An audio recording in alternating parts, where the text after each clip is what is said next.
Hello, my dear friends. Welcome to Motivo English. Today, I have something very special for you.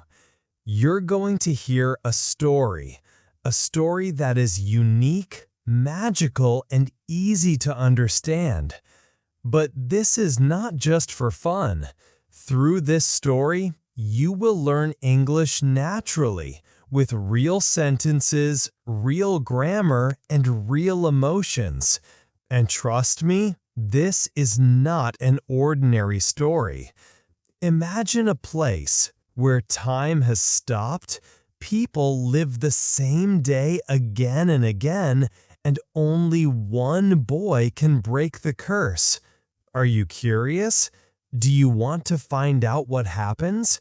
Then stay with me, because by the end of this story, you'll not only learn new words and grammar, you'll feel like you lived the adventure yourself. Let's begin. My name is Tommy, and this is the story of the time I found a village where time had disappeared. It happened last summer. School was closed, and I went to stay with my grandfather in a small village far away from the city. The village was quiet, peaceful, and a little bit strange. On my first day there, I noticed something odd. The clock in the village square didn't move. It always showed the same time, 7:07. At first, I thought it was just broken, but then I saw something even stranger. The people in the village did the same things every day, every single day. The same man sat at the same table, drinking tea from the same cup. The same woman walked the same dog on the same road. Even the kids played the same games with the same toys in the same way. It felt like time was stuck. Nothing changed. No one changed. I asked my grandfather, "Why is everything the same here?" He looked at me and said, "That's just how life is in this village." "But why doesn't the clock work?" I asked. He looked serious and whispered, "Because if it moves again, the truth will return." That didn't make any sense to me. What truth? What was he talking about? That night, I couldn't sleep. The clock tower was stuck in my mind. So I took my flashlight and quietly went outside. The village was silent.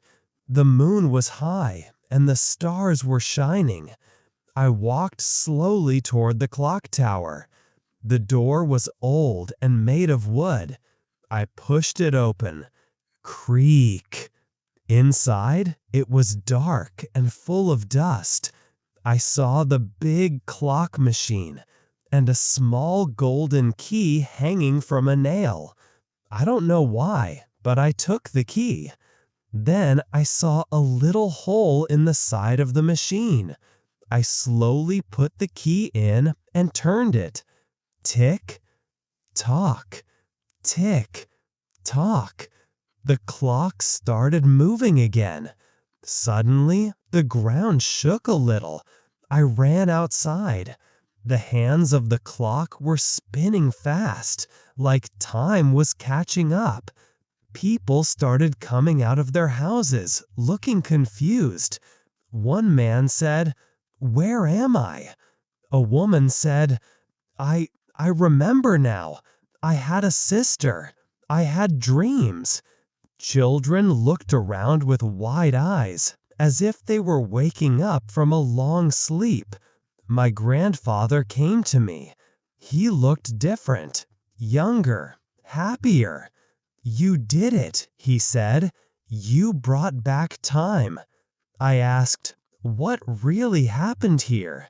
He said, "Many years ago, the people here made a wish. They asked a time spirit to stop their pain. They wanted to live only in their happy memories. The spirit agreed, but it came with a cost.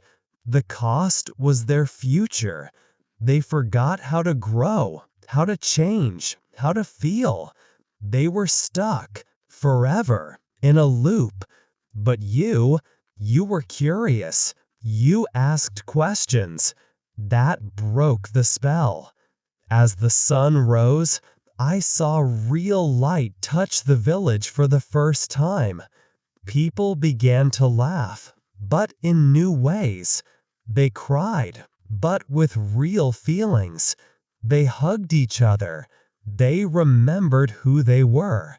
That day, I learned something I will never forget. Time is not our enemy. Time is our teacher. Without time, we don't grow. Without change, we don't live. Since that day, the village has become different. Every day is new. Every face has a real smile. And the clock, it never stops again. I still visit my grandfather every summer, and sometimes I walk past the clock tower, look up, and hear the sound that reminds me of everything. Tick, tock, tick, tock. Thank you for listening to my story, my friends. And remember this, don't be afraid of time. Use it, learn from it, grow with it.